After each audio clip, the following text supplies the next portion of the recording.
Welcome to GSD Brainers, the place where curiosity meets discovery.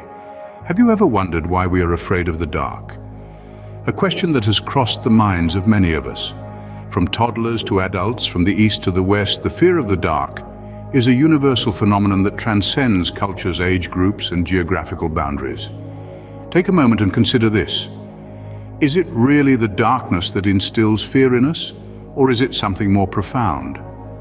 The answer lies not in the absence of light, but in the presence of the unknown. In the realm of psychology, there's a term for an extreme fear of night or darkness: nyctophobia. However, it's important to note that nyctophobia is more than just a fear of the dark. It's a fear of what the darkness could be concealing. Imagine you're in a room. You're familiar with its layout, every nook and cranny. You know where the furniture is placed, where the door is. But as soon as the lights go out, a wave of uncertainty washes over you. The room hasn't changed, but your perception of it has. The familiar has turned into the unfamiliar, the known into the unknown. That's the crux of the matter, the unknown. The darkness masks what's around us, creating a blanket of uncertainty. It takes away our ability to anticipate, leaving our minds to fill in the blanks. And often our minds tend to imagine the worst. Darkness, in essence, is just an absence of light. But the fear it induces is far from simple. It's the fear of the unheard, the unfelt. It's the fear of the potential dangers that could be lurking in the shadows, unseen and unknown. When we can't see, we can't predict. And when we can't predict, we feel vulnerable, uncertain and afraid. This is the core of nyctophobia, the fear of what could be there but isn't seen.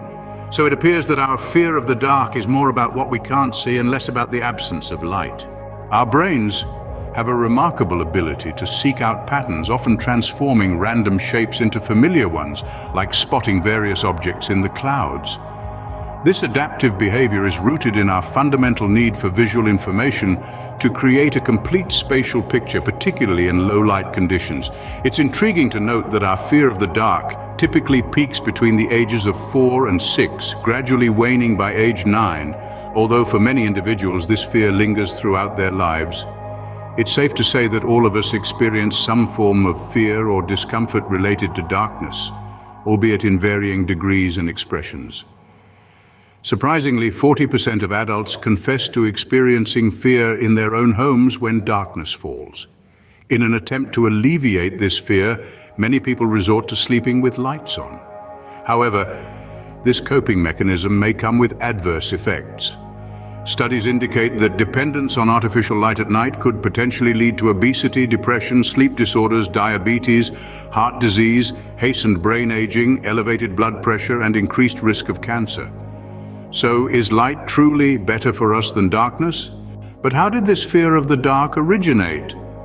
Let's travel back in time to a world where the night wasn't just a time for rest, but a time of danger and uncertainty. Our ancestors lived in an environment teeming with predators that emerged when the sun went down. Darkness cloaked these threats, making them all the more terrifying. Our early human relatives, lacking the physical prowess to fend off these nighttime predators, relied on their wits to survive. They quickly learned to associate darkness with danger. As the sun set, they would retreat to the relative safety of their dwellings or gather around the comforting glow of a fire. This association between darkness and danger became an ingrained survival instinct, passed down through generations.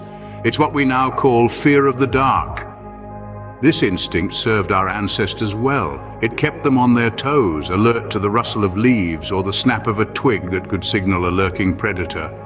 But fast forward to the present day and you'll find that this fear of the dark isn't quite as necessary. We live in well-lit homes in cities that never sleep, where the threats of the night have largely been neutralized, yet despite the safety of our modern world, the fear of the dark persists. Why is that?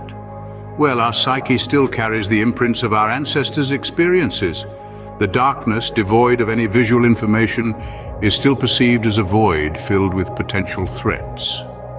Even though we know logically there's nothing lurking in the shadows, our instinctual brain is still wired to expect danger when the lights go out. The dark, in essence, represents the unknown, the unseen, and the unprepared for.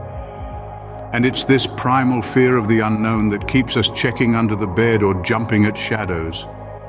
It's the echo of a time when darkness meant danger, a time when being afraid of the dark could mean the difference between life and death.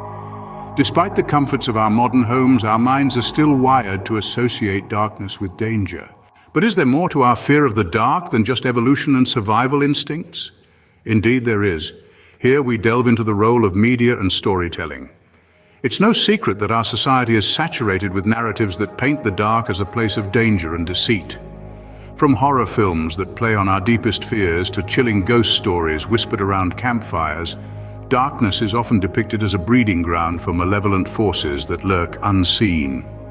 This portrayal of darkness as something sinister not only reflects our innate fear, but it also amplifies it. The more we consume these narratives, the more ingrained this fear becomes. Our minds become a theater, projecting scenes of terror and suspense every time the lights go out. We're left to wonder, are the monsters under our beds merely the product of our imagination? Or are they a manifestation of the tales we've been told? So the stories we consume can indeed have a profound impact on our perceptions of darkness. Is it possible to overcome this fear of the dark, you might ask? Well, the answer is a resounding yes. There are several techniques that can help us face and conquer this deep-seated fear. One of the most effective methods is exposure therapy. This involves gradually and repeatedly exposing yourself to the thing you're afraid of, in this case, the dark. It's like dipping your toes into a pool before diving in. You start small, maybe by sitting in a dimly lit room, then progressively spend time in darker environments. Over time, your mind begins to understand that the dark is not a threat, but simply a part of our world. But what if you're lying in bed, heart pounding, unable to sleep because of the fear? That's where relaxation techniques come into play. Deep breathing, progressive muscle relaxation, or even visualizing a peaceful scene can help calm your mind and body. And let's not forget the best recommended technique, of course, watching relaxing GSD brainers videos. These techniques can be like a soothing lullaby for your fear, lulling it into a deep, peaceful slumber. Now, it's important to remember that it's okay to have fears. They're a part of being human, and seeking help to overcome your fears is not a sign of weakness, but a testament to your strength and determination. It's about taking control, not just of your fear, but of your life. So what's on the other side of fear? Imagine a world where the dark holds no terror. A world where you can gaze at the stars twinkling in the night sky, or simply enjoy a peaceful night's sleep, undisturbed by fear. After all, conquering our fear of the dark could mean opening up a world of possibilities, like gazing at the stars. And remember, the fear of the dark helped us survive. It's an important survival tool ingrained in your DNA. Use it wisely, and it might just save your life. That's all for today, folks. For more brain-boosting content, hit that like and subscribe button. Thanks for watching.